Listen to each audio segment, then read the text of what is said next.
This is the 97th episode of Downtime Podcast. Welcome. How are you, Jeremy? I'm doing really well. It's Monday. We're recording on a Monday, so, kind of feeling not Monday blues. I don't know how to explain it. It's just Monday, it's gloomy Monday. outside. It's raining a little bit. It's kind of humid, which is not normal. There's a tropical front happening. It's weird, but it's Monday. It's as expected. Yeah, no, it's true. I work downtown, and so I left my office, and it was sunny out. It was kind of sunny outside, and I was like, "Oh, great! Today's gonna be a great day when I go home." I take the Muni. I end up at West Portal Station, and it's raining like hard. I'm like, what? What happened? And SF is all about those microclimates. One section of the city is gonna be all cloudy and muggy, sometimes rainy. The other section's always gonna be hot. Not always, but it's gonna be different than the other section by a little bit. So Very much so. yeah, and so I was like, oh man, I really wanted that sun because this past weekend was really nice, and I got to wear shorts outside, which was a really rare occurrence. And man, it was just super nice, and I really want that weather back so I can wear t-shirts.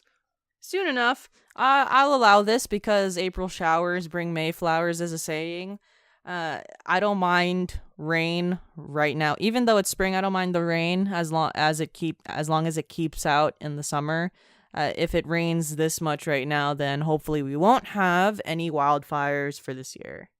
Yeah, because it seems like it's an annual thing that we have these wildfires, and I feel like during that time people just forget and don't buy those kind of masks, the ones N95 masks that help filter out smoke. And just be prepared because it might happen again this year, but we don't know. But still, like, be prepared for all that stuff. Yeah, exactly. Random question for you. Have you seen the movie Us yet? No, not yet. I still need to watch it. I saw it. I really enjoyed it. I think I like Get Out more, but it's more of a preference. There's the two movies are vastly different in the way that the story and narrative unfolds, like very, very different. Okay. So it's almost hard to compare the two. It's more just like, which movie did you like more from the Jordan Peele collection? Right. And he's a solid director overall. Yes. I really enjoyed his stuff on Mad TV and Key and Peele, and I just like a lot of the stuff that those two put out. And it's fun that he's going in a different direction aside from just comedy.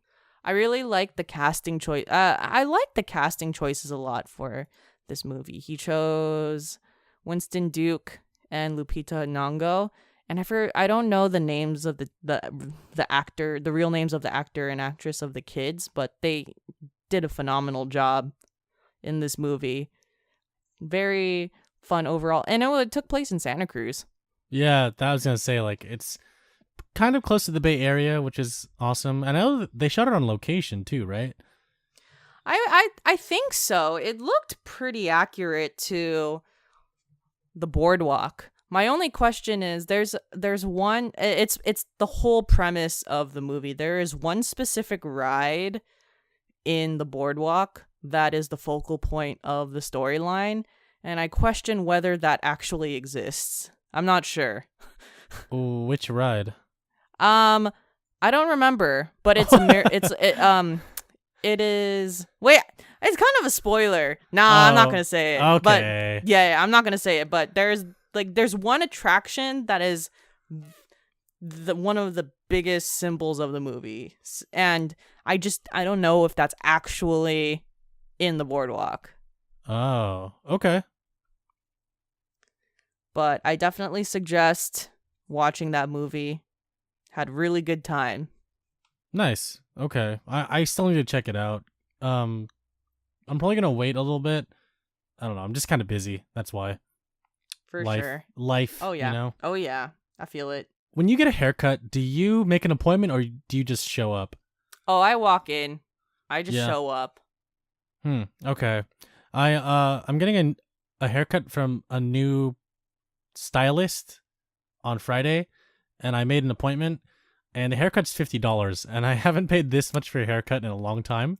And I Oh, usually, you're going to one of those yeah, barbers and haircutters. I'm just trying it out, just trying it out, just once to see. I've been growing my hair out a little bit, but I'm at the point where I need it cut because it just looks unruly.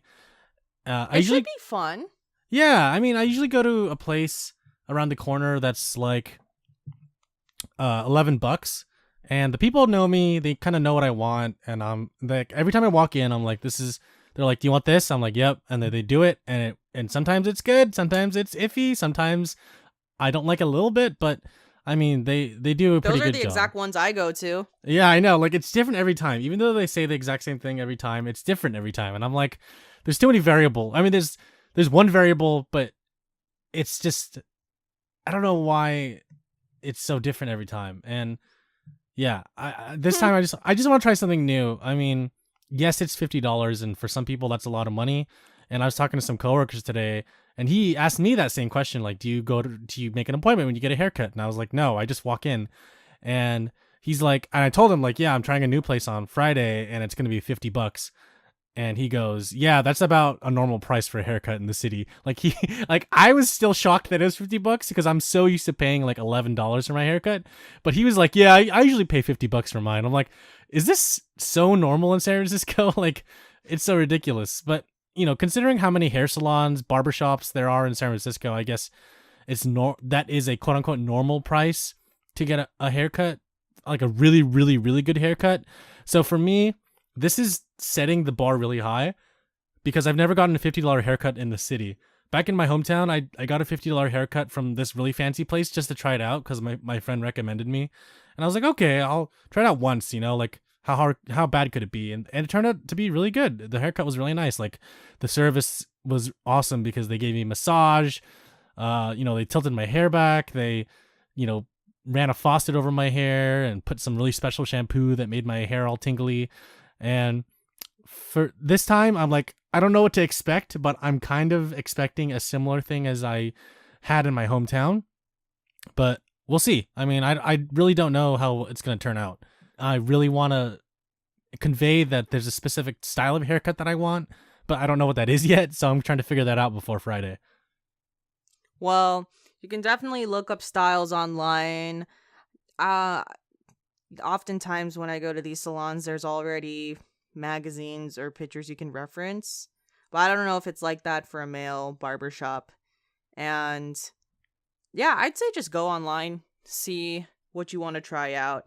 And probably I would look into the fade on the side and see how you want that done, like what number you want. Oh yeah, totally. I usually just go online and look up pictures and just show the barber, and I'm like, yo, this is it.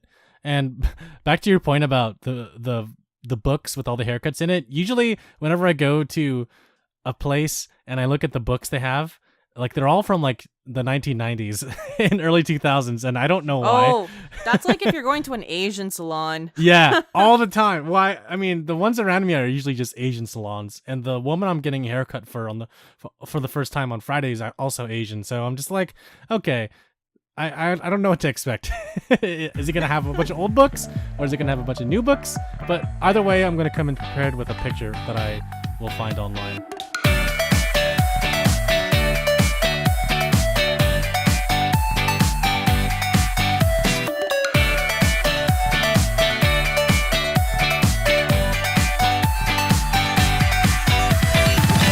I am finally gaming, folks. It's actually happening. Yeah. I have things to talk about. Nice. So I went back to the Stardew Valley. Ooh. And I played quite a bit of it, and it'll make sense for a lot of listeners who play the game, and Jeremy, I'll explain it to you. So in the valley, there is a broken down community center, and one of the main goals of being in Stardew Valley is there's this community center, and you're asked by this, I swear to God, you're asked by this wizard to resurrect the community center and bring everyone together.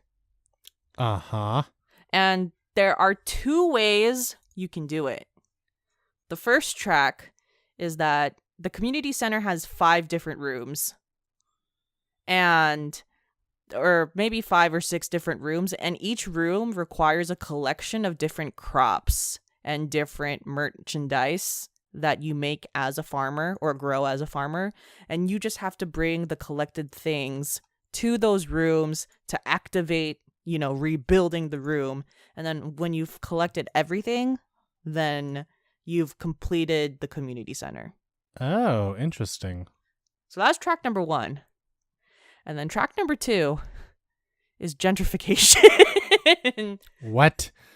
So there is legit a market in Stardew Valley called Joja Market. And Joja Market is sponsored by Joja Cola.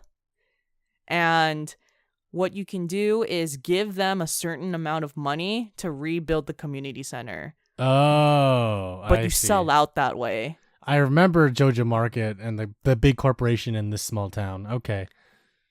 Which is funny because I am currently watching Parks and Rec for the first time, and I'm on season 7. I'm on the very last season where Pawnee is threatened by a app company called Grizzle. It almost feels the same. Ah, yeah, I remember that. Yes, exactly. So, as you know, I am choosing the way of non-gentrification because I don't believe in that for my town and all of the innocent people like Elliot, who's just trying to be an honest fisherman.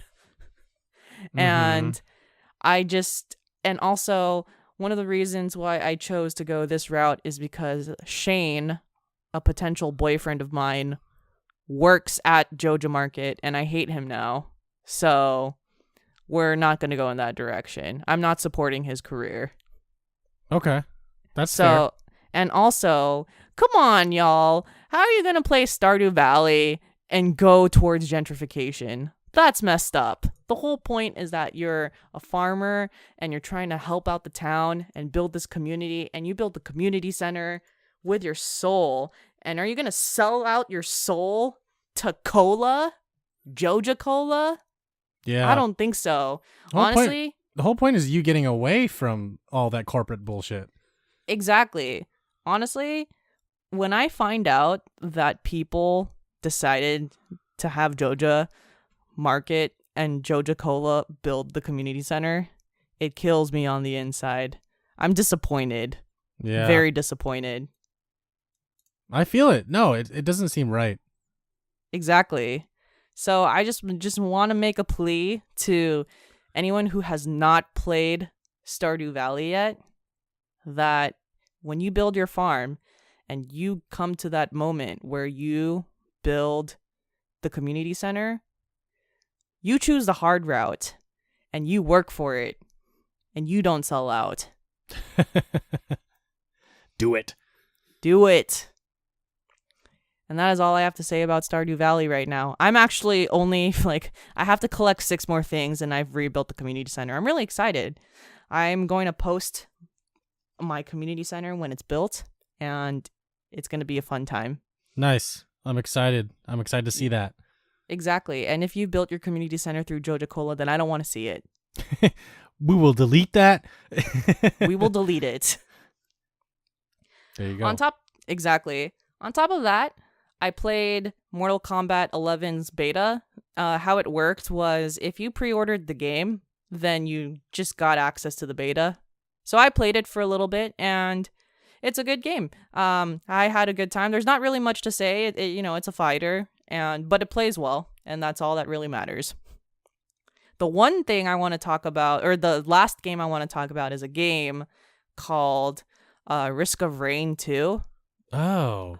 I just got it and played it for the first time, and I suck at it. Holy crap. This is not I don't think I've ever played a game like this, and I'm just terrible at it. It's a rogue game. Yeah. And oh yeah. It's just something that I'm not used to as a player. Even on easy, I did not do well. I've only found one teleporter, and after that, my head hurt so much I stopped playing the game. I had enough for that playthrough. Ugh. Now you know It's what how I feel every time I play Sekiro. Yes. Oh man, that was rough, Ugh. especially on easy. The biggest thing, so I think the point, so I haven't even gone that far in Risk of Rain to understand what the point of the game is, but what I'm understanding at least is there's teleporters that you have to activate. And I think each teleporter is a checkpoint whenever you activate it. Now, the key is you have to know what you're looking for, and you have to know what the teleporter looks like. Right. And you should probably figure that out in 1 minute. Because after the 60-second mark, all hell breaks loose and all of the monsters generate and kill you. Even on easy. Well.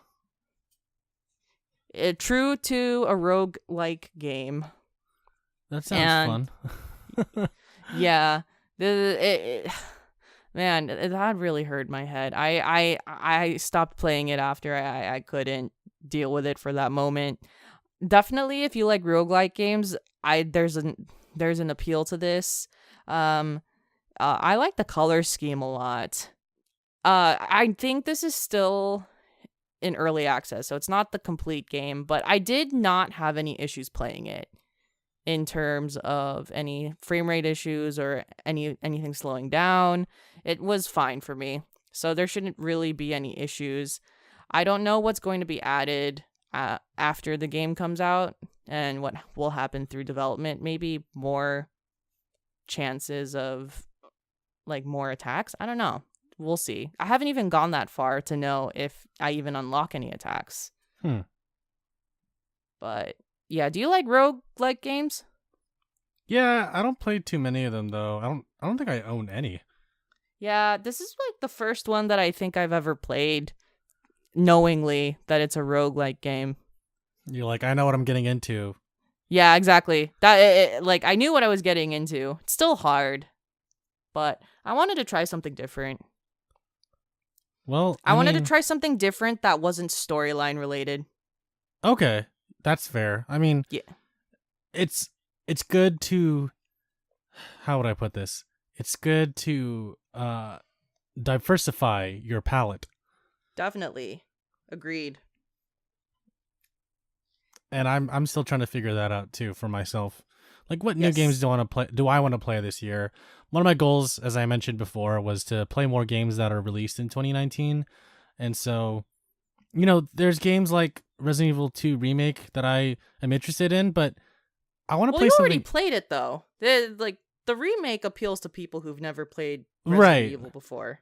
Right, exactly. And that's my point, is like, I want to play something that's different, And so I'm kind of looking at more indie games that are on the Switch, since it's, really really accessible, really easy. They're usually like really small downloads. So yeah, I mean, I'm still trying to browse the store, and if anyone has any recommendations for me, please let me know. I'm all about those indie games. So oh yeah. If you want to try a rogue game right now, I would suggest Risk of Rain. I think you see, if you get it, I think it's a really short game as well. Yeah. Yeah. Like the quicker you, like, the more you understand it, the faster the game will go. I feel it. No, it's all about like learning the controls and understanding how to move your character fast enough to get through the level. Yes, exactly. Man, which is something I'm struggling with for Sekiro, because I'm stuck on this one boss. Hey. His name is Josie the Drunkard, and I'm like, yo, I can't beat him. And it sucks. Oh, yes. Ugh, it sucks, and you know what? It's fine. I'm going to get through it. I want to beat this game. I want to beat this whole game. It's taking time. Prayer circle for Jeremy. Yes. To get through the game. Give me your energy. Give me your mana. Exactly. So I've been playing that this whole week and dying so many times, but hey, it's fun, I guess. And I'm like crying a little bit. I'm having so much fun. Exactly. Let's talk about Cube Corner.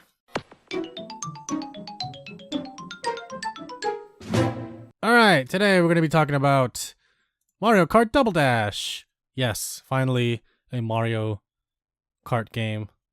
So, funny story and fun fact. I requested this game. It was like Christmas 2002 because this game came out in 2003. Yeah, it was 2003. My brother and I were on vacation in Hawaii, and my parents were like, "Let's go celebrate Christmas in Hawaii." And my brother and I were like, "Well, we want to play GameCube all day."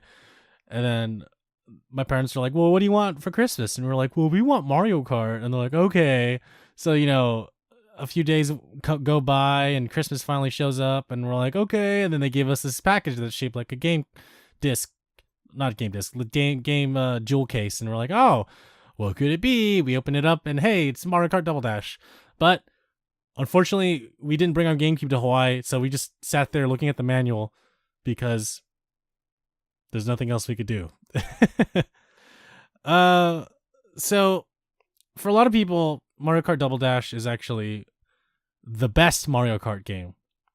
Now, for me, it's actually number 2. I prefer Mario Kart 8 over this game, but Mario Kart Double Dash has been my number 1 Mario Kart for a long, long time. And I say that because there's a co-op mechanic within the game that really changes how you play Mario Kart. Because before this, it was like, just drive, drift, shoot items, and that's all, and it was such a basic and lovable formula that I'm sure Nintendo was like, well, how could we make this better? Before this was Mario Kart 64, or was it Mario Kart GBA? I forget. Well, most people remember Mario Kart 64 being before this, and yeah, that game was solid. I love that game. I still own that game. My cousins and I and my brother, we all played it together. We all beat each other up, and it was awesome. But when Mario Kart Double Dash came out, that was kind of like the defining co-op Mario Kart game.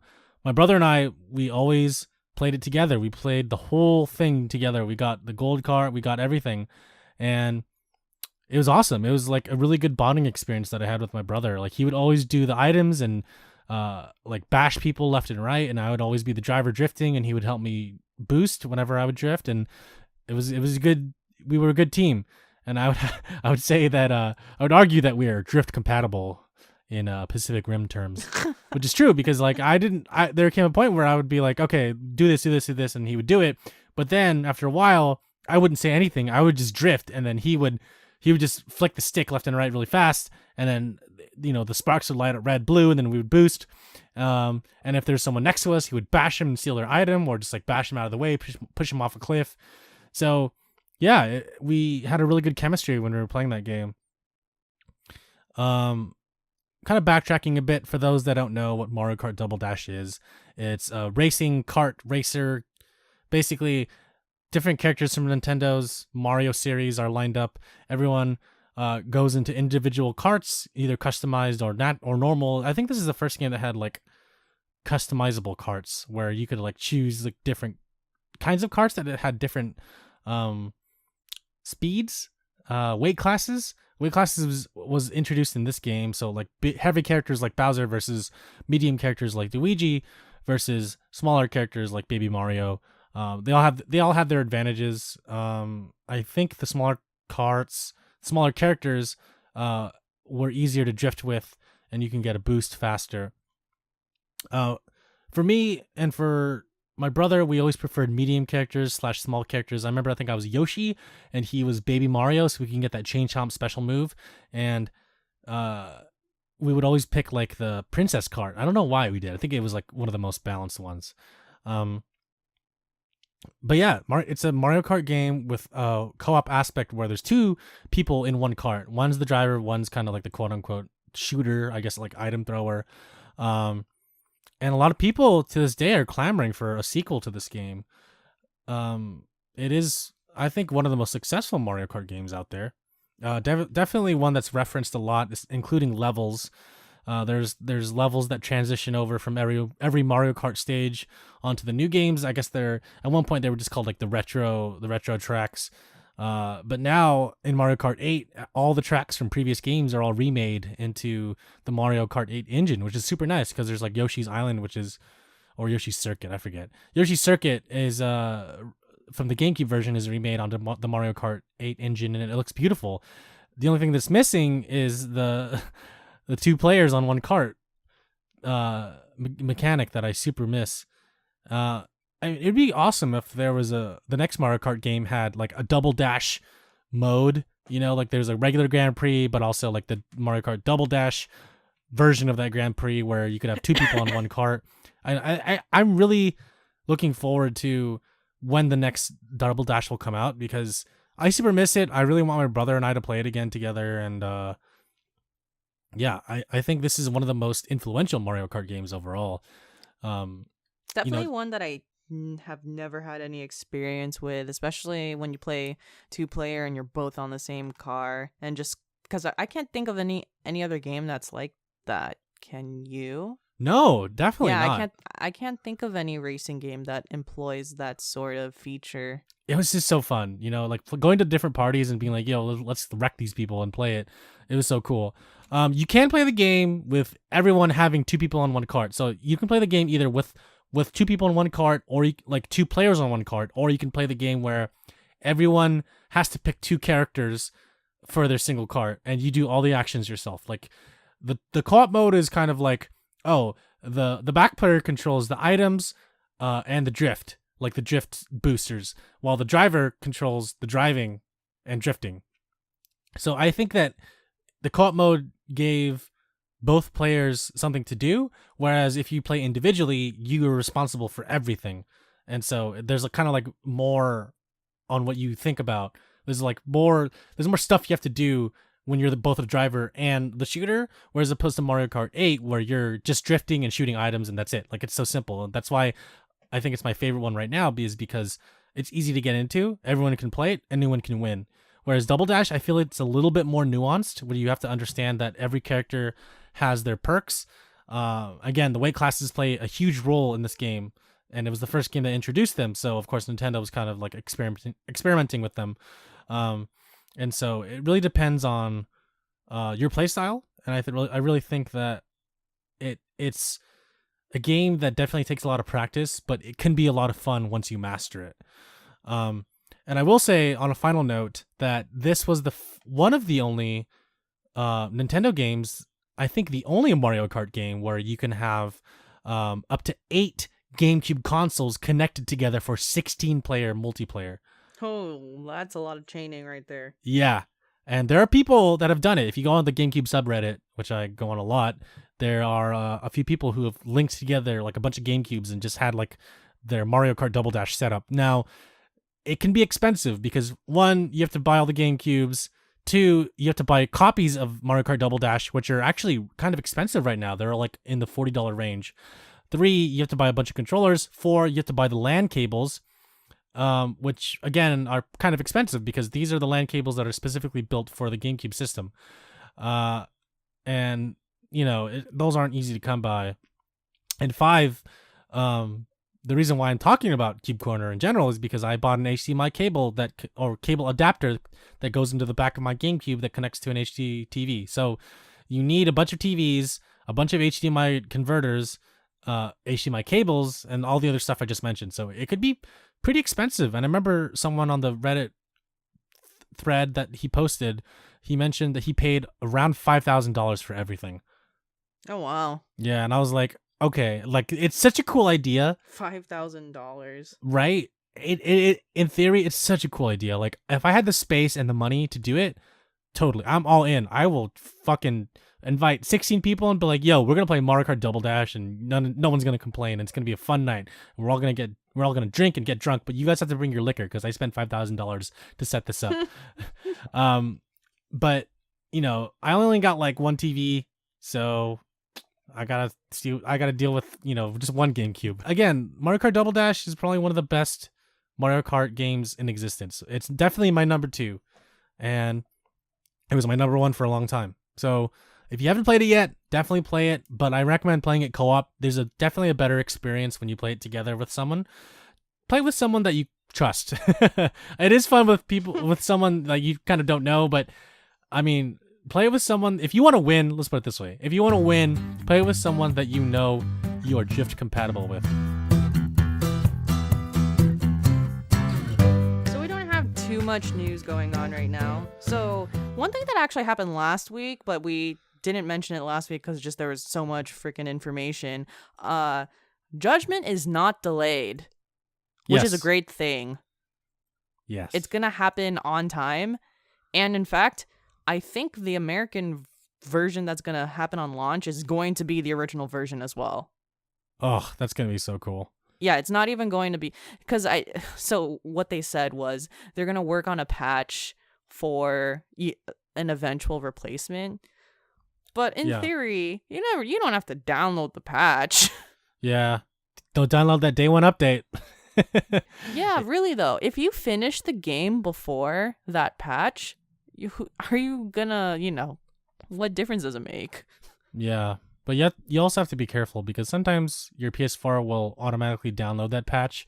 So if you really don't want that patch to be downloaded, make sure you set up your PS4 so it doesn't auto-download some updates. Exactly.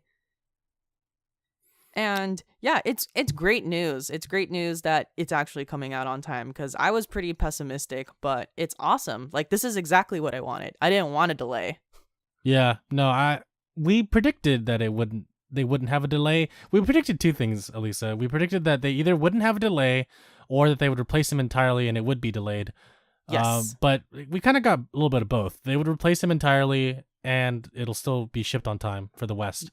Part of that is because they announced it for the West. There's just more pressure now when you've made that international announcement and global announcement versus if this wasn't even released, or if they didn't announce it internationally yet, they would have definitely just delayed the entire thing. Yeah. For who knows how long. And we probably might have never heard of it either. So Exactly. Actually, that's a very good point. So it was a blessing in disguise that this has already been announced for the global release, which is awesome. It's perfect. Yeah. So I'm sure Sega, when the whole news broke out, I'm sure Sega was like, God damn it, Pierre Taki, why did you do this? Like, we just made all these announcements and we finished the game. I'm sure from their perspective, they were really mad. But then they're like, okay, there's nothing we can do. We just have to work with what we have. It all worked out. Yeah. Which is great. Yeah. So pre-order Judgment, y'all. Yeah. Pre-order.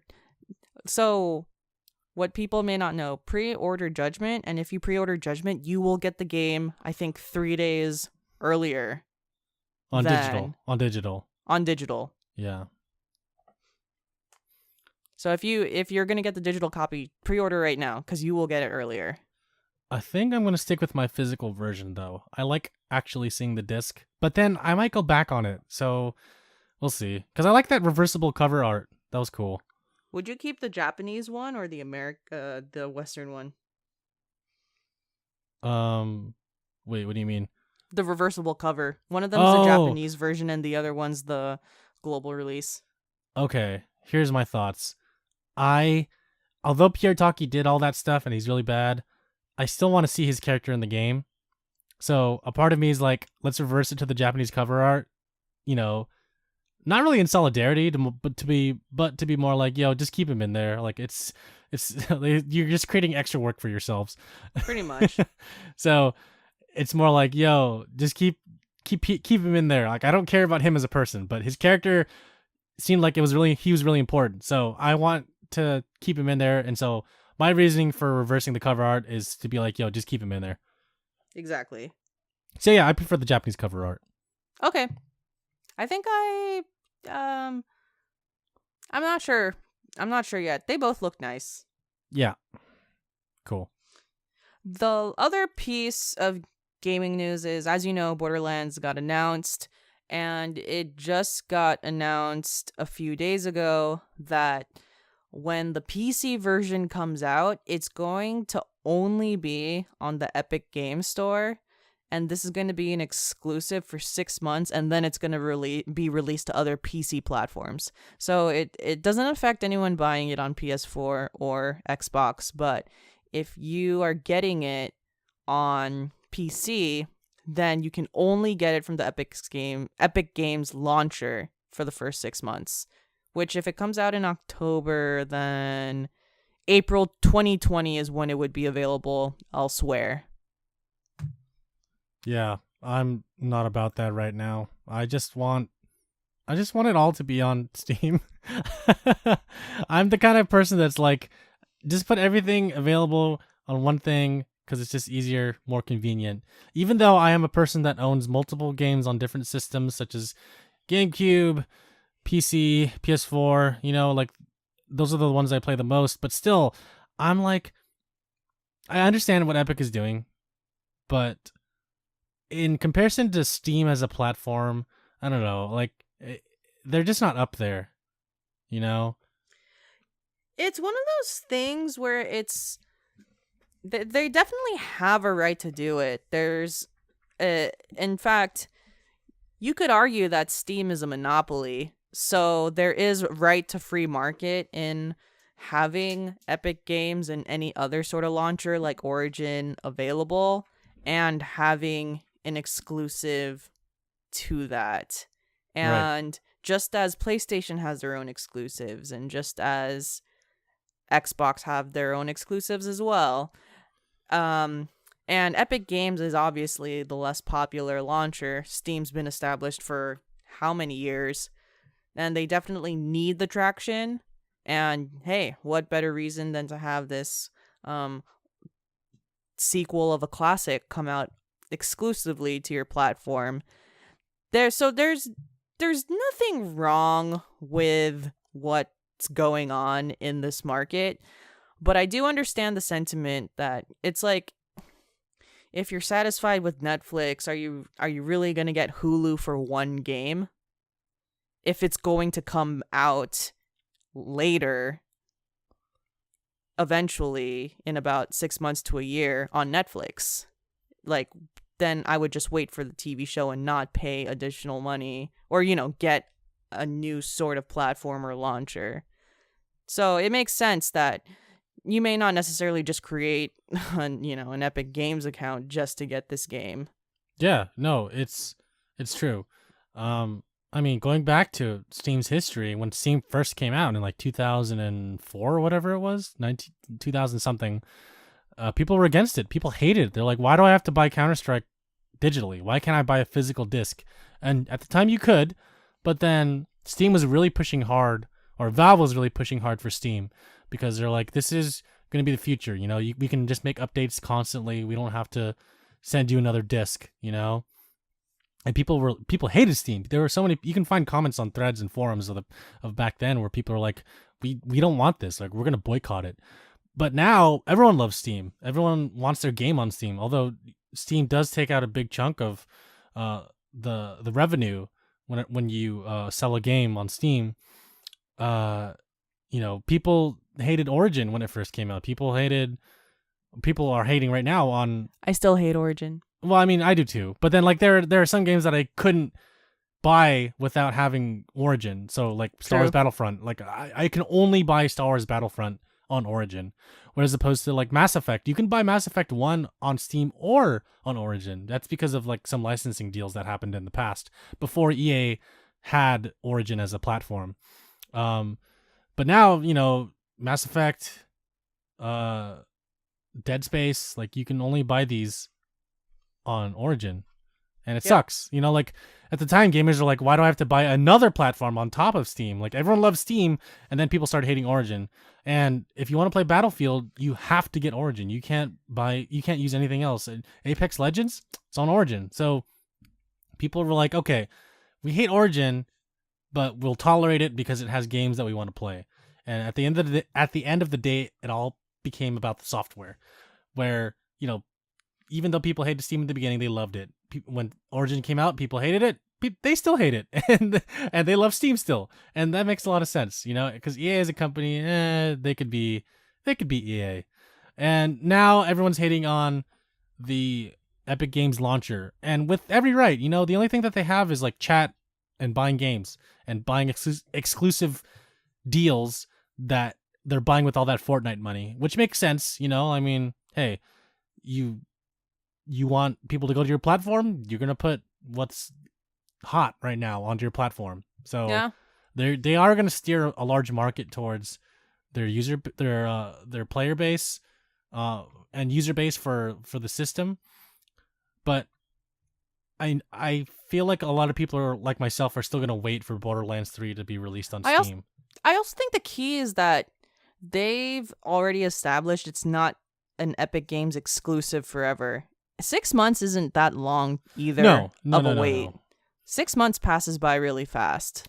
People are just upset that it's going on there first. That's all. Yeah, and as usual with the internet, they criticize every move and are making a lot of bad reviews on Steam, as expected, as is tradition. Yeah.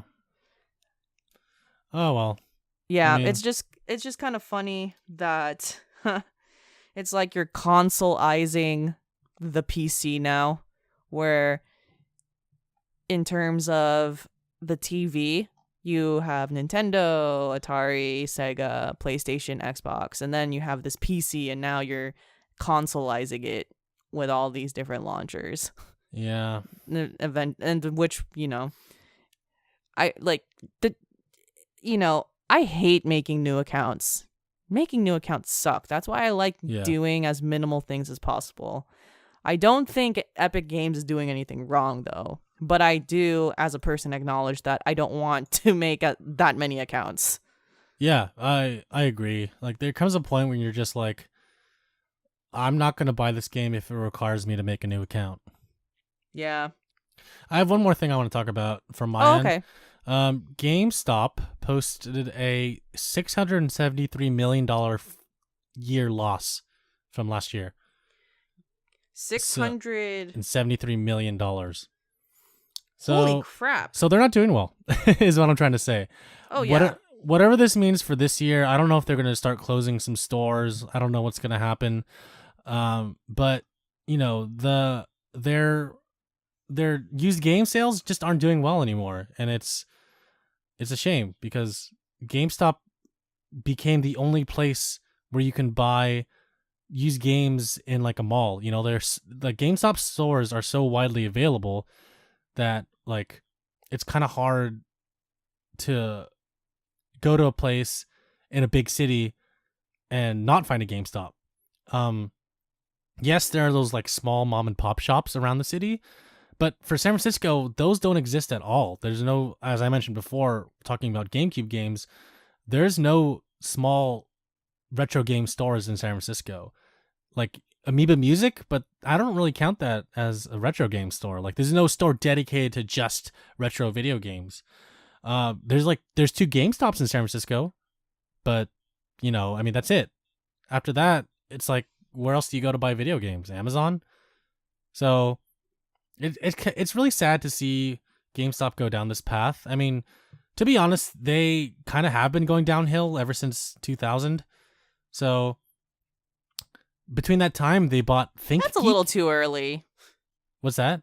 That's a little too early, 2000. Yeah. According to GameIndustry.biz, GameStop was net loss, posted a net loss of $7 million in 2000. So that's when they started losing money.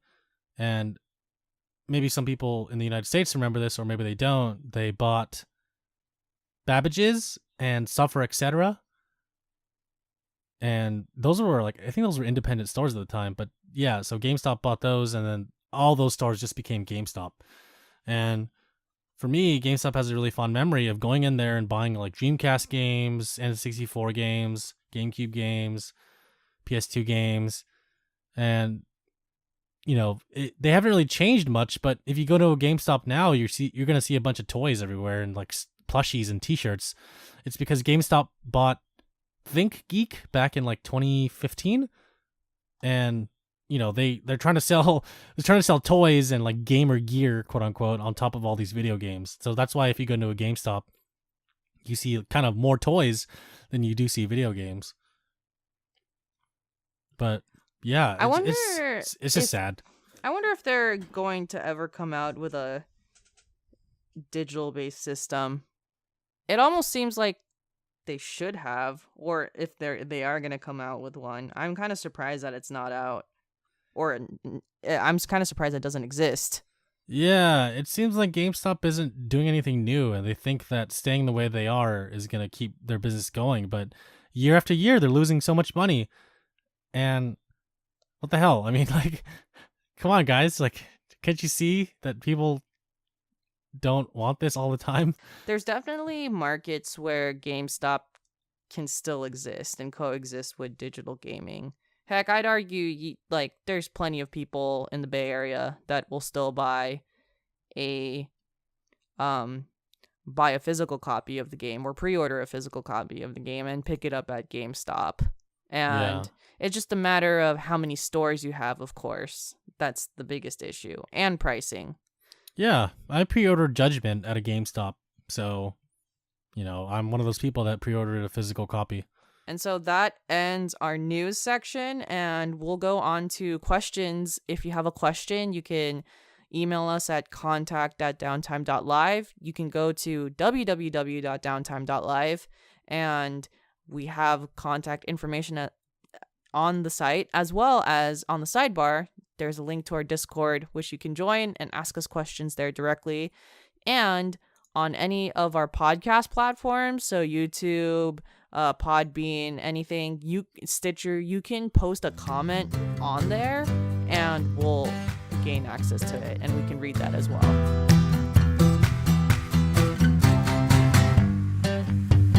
And for this week, thanks for all the comments, everyone. This is like the most comments we've received in a while, so. Yep, it's great. Jeremy, I have a surprise for you. Okay. I love surprises. We actually have an iTunes review. Oh, I didn't see that, actually. Huh? I didn't see that. I'm curious. We have not only do we have an iTunes review, but we have 4 votes now. Whoa. So 4 people have voted and reviewed our podcast on iTunes. Although there's only 2 actual written reviews, there's now 4 ratings, which is cool. Nice. Awesome. And which is enough ratings to actually post that we're a 5 out of 5. A 5 out of 5. Actually, the only new review that we got is from Justin Runes, which says, "Great podcast, heart eye emoji, love the gaming updates you guys provide." I know that guy. I do. Oh, you do? Yeah. Oh, nice. He's on the Discord. He is. He's awesome. Thanks, Justin. Shout out to you for leaving an awesome review. You're awesome. Yes. So from episode 94, we have 2 comments from Johnny Wellman. So the first comment goes, "You guys should talk about the games coming to Xbox Game Pass. It's an amazing service. It's the best thing to ever happen to gaming this generation. So many great games for only $9 a month." So we can definitely announce the games that come on Game Pass, but we can't really talk about them unless they've ever come out on other platforms, because we don't play Xbox. So we can always announce what games are coming on. But I do acknowledge that Xbox has the best subscription service right now for all of the gaming platforms. It's really cheap, especially compared to PS Now. That's a bargain. That's a steal. Yeah. No. That's actually, like, you can argue that you can never play like any other game on Xbox, but you can easily like succeed on everything that's been on Game Pass. Yeah. So sorry, Johnny, that we can't talk about stuff on Xbox, but we can't talk about stuff that we could play on Xbox since we don't own them. But again, we are open to talking about announcements for Xbox Game Pass. Yeah, definitely. We will be more active in telling the listeners. Hey, we'll be active in telling the listeners what's coming on to all the subscription passes for all the video consoles every month. Yeah, totally. Yes. And then the second comment is, do you guys think that Sony will be able to survive next generation? They're such a small company, and now that Microsoft has finally decided to take gaming serious, and also Google coming into the game, these are the 2 richest companies in the world. I just don't see Sony being able to survive. I think one of these giant tech companies will buy Sony for the next generation is done. Oh, that's an interesting last statement. It is. Yeah, so in episode 96, we actually talk about how, there's actually quite a few podcasts in the past few months that we talked about it, but for subscription-based and digital-based gaming, Xbox clearly has been putting in the work and the research for it, where Sony seems to be still going in this physical-based console system, which I don't necessarily think is a bad thing for the next generation, because there's always going to be a market for it. But I do agree with your sentiment that Sony is definitely like not as rich as Microsoft or Google. And while I do think that they have a lot of the resources to establish the current console and the upcoming physical console that they have, Jeremy and I have also talked about in the previous podcasts how we don't necessarily know if Sony has been doing doing a substantial amount of research on subscription-based gaming and maintaining that. But Jeremy, what do you think about someone buying PlayStation? You know, I kind of talked about this on the last podcast. I don't think anyone will buy PlayStation, simply because what's the point of making your own system if you're going to buy another one system? Like for Google, why would they buy Sony if they already made something that they want to do? That's a very good point. Yeah, I don't think Sony will ever be bought out. I think Sony is too big in their home country, Japan, to ever be bought out. To kind of reiterate what we talked about last time, if they don't do well overseas, it's not true. They're always going to do well in the Americas and Europe because they're a household name when it comes to not just electronics and video games, but, like TVs. No, I'm sorry, that's electronics. But no, well, not just video games. To reiterate, not just video games. They do other stuff too. And if they don't do well in the US and Europe, they're going to do well in Japan because Japan loves Sony. They love the PlayStation and they love having physical things. And buying physical discs and having, extra stuff that comes with your disc is what Japan is all about. So sometimes Japan gets exclusive stuff that we don't get in a physical form. Like your Yakuza game might come with business cards and business card holders, like more than the US version does. Or like a CD with all the soundtrack of the games on it. So, I mean, yeah, Again, I don't think Sony will ever be bought out by a bigger company, but again, anything is possible. I could be saying this now and a couple of years down the line, oh, hey, Tencent Games invested in Sony 50%. It's like, well, okay, they're just going to buy all of Sony then. But I think Sony is too, without saying this too bad, but I think Sony's too Japanese for their own good. I think I no, it's true though. They run the company based on how every other Japanese company runs it. They employ Japanese staff to create products that Japanese people will enjoy. But of course, they do recognize their international audience, and they do make products not just for the Japanese market, but they also have their own first-party studios that make games in the United States as well as in Japan. So again, I feel like Sony can't fail, but they cannot. They can do not well, if that makes sense. Yeah, I totally get. Yeah, that is oddly enough the best way to word it. Yeah. I mean, in the future, Stadia might outsell the PlayStation, the next PlayStation, or the next PlayStation might be digital only, no discs. We don't know. E3 will roll around and all the companies will make their announcements and we'll see from there. But at this point in time, I think Sony is biding their time and trying to figure out what their next move is going to be.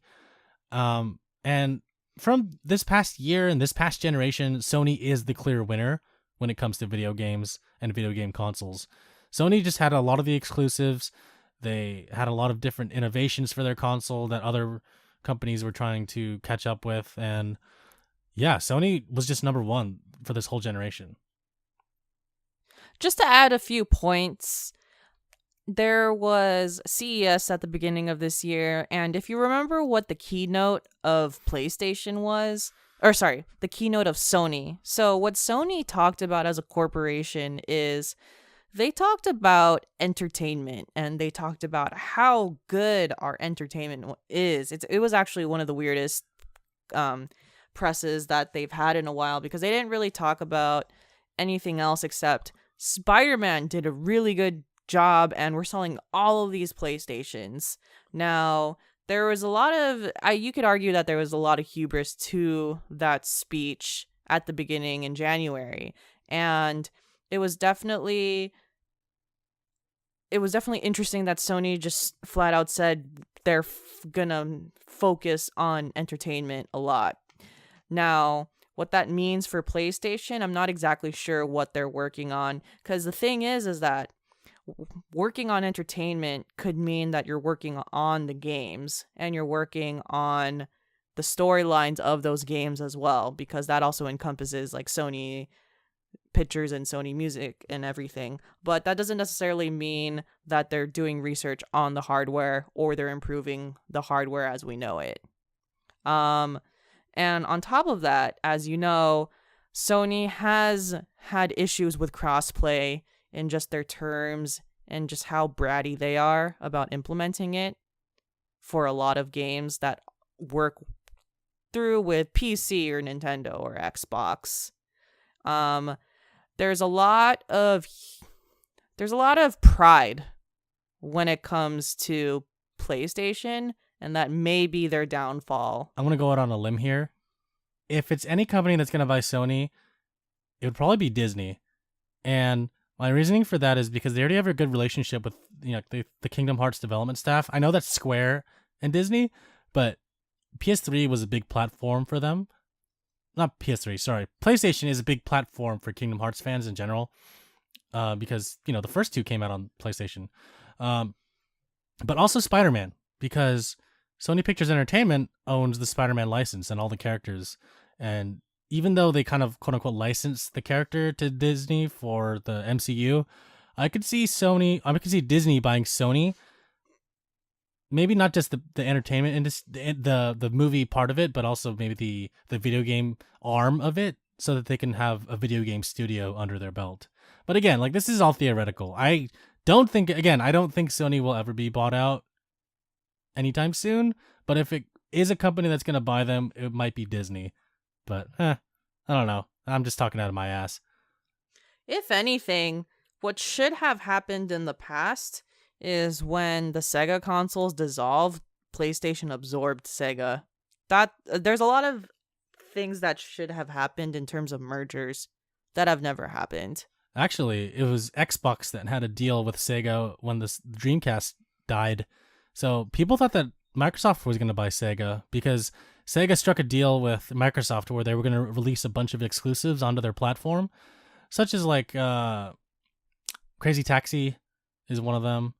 I don't think Sonic wasn't one of them, because Sonic also came out on the GameCube. So yeah, Nintendo and Microsoft had a really good relationship with Sega when the Dreamcast died out. So I could see either of those purchasing Sega, but I mean, if Sony bought Sega, that would have been interesting. All right, we got another question. Downtime Podcast episode 96, Fall Guy 27 says, who thinks of the episode titles? So funny. That is a great question. And that's actually Alyssa that comes up with the titles. So she's the clever one for the podcast titles. Yeah, sometimes I don't even think they're that funny. But I do my best to think of a title that is relevant to a line or a topic of the episode. Yeah. And I am pretty proud of the last episode topic, yeah, though. I am too. That was a great one. Sekiro, Jeremy Dies Twice podcast. That's a great one. I like that title a lot. I died more than twice, which is the best part. Yeah, and sometimes I'll ask Alyssa to name it something, but it's really rare. Alyssa's usually the one that names the episodes. And last but not least, we have a few questions on the Discord. So the first question goes out. It's actually specifically to Jeremy. Hello. And this one is from PJ Sucks. What types of pictures do you like to take?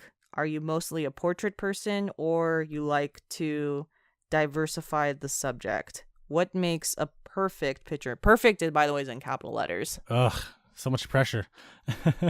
That's a loaded question, by the way. It is. I love it though. PJ, thanks for asking about photography. I love talking about photography. I love talking about cameras, and a lot of people, especially photographers, have different ways of thinking.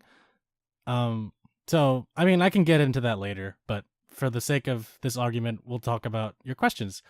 So your first question: what types of pictures do I like to take?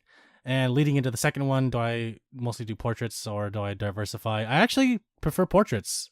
I prefer taking pictures of people because people are such interesting, complicated subjects that every picture of a person will be different, even though it might be taken in the same room of the same person. It's going to be slightly different than the last one, and I love that. I love looking at a person and understanding who they are from behind the lens, if that makes any sense. The lighting is an important part of portraits for me. Composition. I like taking pictures of people that I know mostly. I like doing portraits of my friends because I just want to capture a memory, and to have a physical, technically digital version of it really makes an impact on me. For example, I went out mini golfing with some friends last weekend, and I pulled out my camera and just started snapping pictures of people golfing, and seeing all their expressions was awesome. Like, everyone has a different expression when they hit the mini golf ball, and it shows up in the camera, and it really does portray how that person is feeling at that time. And some people were angry, some people were smiling, some people were frustrated. So yeah, I think that capturing people is the most interesting subject for me. Although I do like taking landscape photos here and there, but I don't really think of myself as a landscape photographer. I like taking pictures of people more. And to answer your last question, what makes a perfect picture? That is such a difficult question, but I'll answer it subjectively. Subjectively. Yeah. There are a lot of parts to this, and it really depends on what you're taking a picture of, but the basics come down to lighting, composition, aka like the rule of thirds, making sure your subject is in, a corner of the frame, or if your subject is in the middle, make sure that there's interesting things around them. Or if the subject is doing something interesting, like holding a flower or grabbing onto something. I also think that bokeh, which is like the soft focus, out of focus, like little lights around the subject, or just like the subject, basically bokeh is like when the subject is in focus and everything around them is out of focus. Having a shallow depth of field is important for a portrait photo, at least. You can do without that, which is fine, but it really depends on the kind of picture you're taking. So, for example, like a portrait and a landscape photo in the same photo, you could do that, but it depends on the photographer. Nowadays, a lot of digital photographers like to have, pictures where there's a really shallow depth of field, because we're trained as humans naturally to see that something that's in focus with an out of focus background looks beautiful to us. And it does. It really does. And honestly, if you're like me and you're nearsighted, that's just kind of what you see in your regular life. Everything looks beautiful. It's so beautiful. I'm also nearsighted, so I'm like, everything's bokalicious for me. So yeah, I hope that answered all your questions. I love talking about photography. Again, I could talk for days about it. I could tell you what makes a good photographer, what makes a bad photographer, but we'll save that for a side quest, I guess. Yes. PJ Sucks also asked a second question for you, specifically, Alyssa, and he asks, what do you think about the Warriors playoff prospects this season? What is your predicted playoff run? So as you kind of, if you're a basketball fan, you'll know that the Warriors have been a pretty good team for the past 7 years, and a pretty dominant team for the past 4 to 5 years.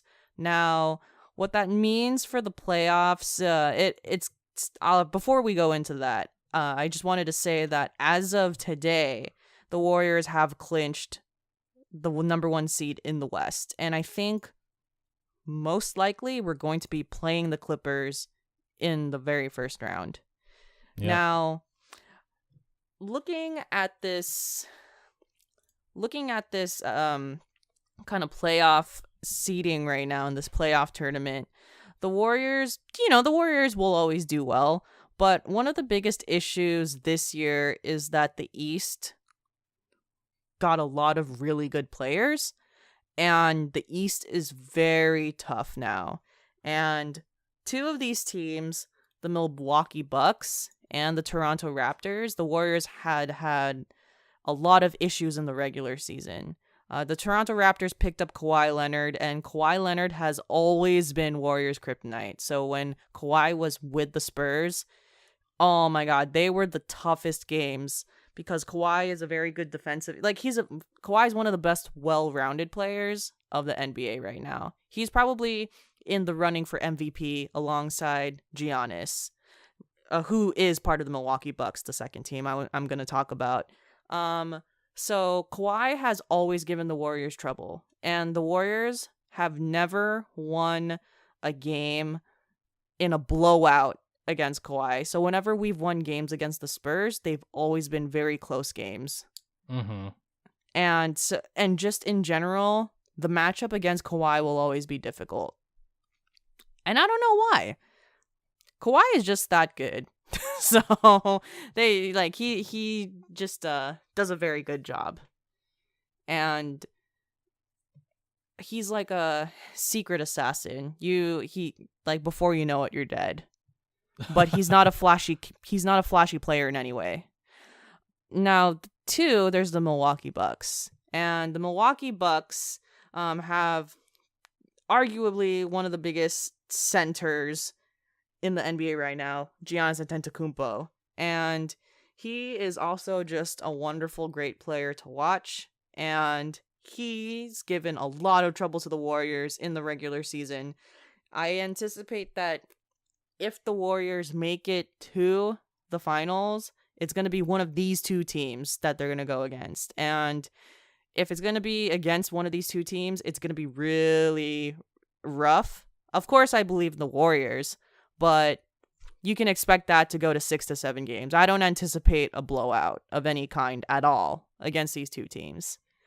Now, going into the Western Conference is really rough this year. And there's two teams that I really want to call out that constantly give the Warriors trouble. So first team is the Utah Jazz. The Utah Jazz have Rudy Gobert. So Rudy Gobert is their center, and then they have Donovan Mitchell, who's a point guard, and I forgot other key players of the Utah Jazz right now, but there's one more player that I can't think of at the top of my head. So the Jazz were a team that were about to be kind of like written out of the season, and they caught up, and they're in the 5th seed. And God, the Warriors absolutely suck against the Utah Jazz as well. Like, I don't like whatever the juju is, the Warriors do not like. The Warriors have it whenever they play against the Utah Jazz. Right. So we're not going to be playing them in the first round, but you best believe that if we advance and we play against the Jazz, it's going to be terrible. And on top of that, OKC is a mixed bag, in my opinion. I think that we can beat OKC, but the games have just been so unpredictable. But half of that is that the Warriors had a bit of chemistry issues in the beginning of the season. It's hard to judge because like the first 30 games of the season were like, we went from doing well to rough because Draymond and Durant got into kind of like a weird scuffle after a Clippers game of all games, and of all fucking games, it was a Clippers game. Yeah, where literally the Warriors just had to go home and sleep, and they would have been fine the next day. Yeah. But then there was a lot of tension because Draymond brought up the fact that KD is on the end of his contract, and KD could very well leave the Warriors at the end of this year. So that, Yeah. So a lot of kind of this media spectacle is is done by the press is KD gonna leave the Warriors? And right. honestly, I think it's 50-50 because I can see. So if you really follow a lot of Kevin Durant and what he's working on, I think Kevin Durant is past. Past his prime's not the right word. Kevin Durant is thinking about life outside of basketball now. Kevin Durant's, I think, 30. He's been in the league for a while, and he has a lot of side businesses. So part of his decision in the next team that he chooses is where is the best market where his side businesses can grow. Yeah. Obviously, the Bay Area is actually a really good place to do it because now we got Silicon Valley. And there's a lot of investment and money to be had here. And then there's rumors that KD could go to New York or he can go to the Lakers.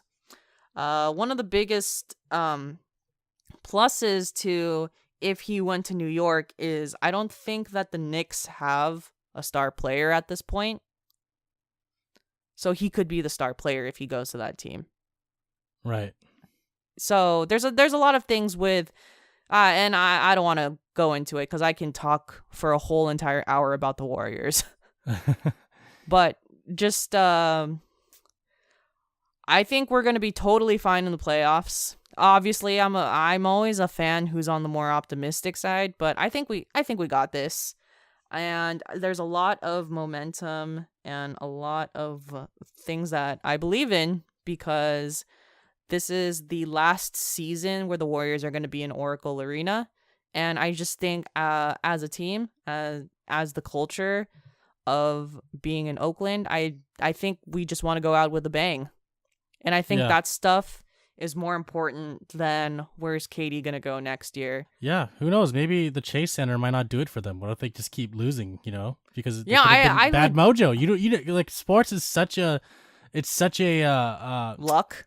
No, I mean like superstitious sport is what I'm trying to say. Like it is very true. the players are really superstitious. They do all these little rituals before a game, and exactly. And maybe the Chase Center might throw off their mojo. We don't know. It really might. Exactly. I've thought about this too. What if we're no longer a dominant force when we move to Chase Center? Exactly. So, and then that's it. This could be honestly, I'm not trying to jinx it, but this could be the last good Warriors season for a while. Like, we don't know. I'm just saying we don't know. I'm not trying to jinx it. I love the Warriors too. And I mean, I don't know. I want them to do well this season, and I want them to finish it with a bang, and I want them to keep doing well. As long as the whole team is doing well and is on a momentum, we will do well. Yep. Basketball's a team sport. Exactly. And yeah. One more thing I want to say is I honestly won't. Okay. And this is just kind of optimistic me speaking. I wouldn't mind if KD left. I think KD did a great job with the Warriors, and yeah, he got us 2 championships, and that's wonderful. Yeah. The reason why I wouldn't mind if he left is at least one, I would be expecting it if he left, and obviously he wants more money. So you got to do what you got to do if you want more money.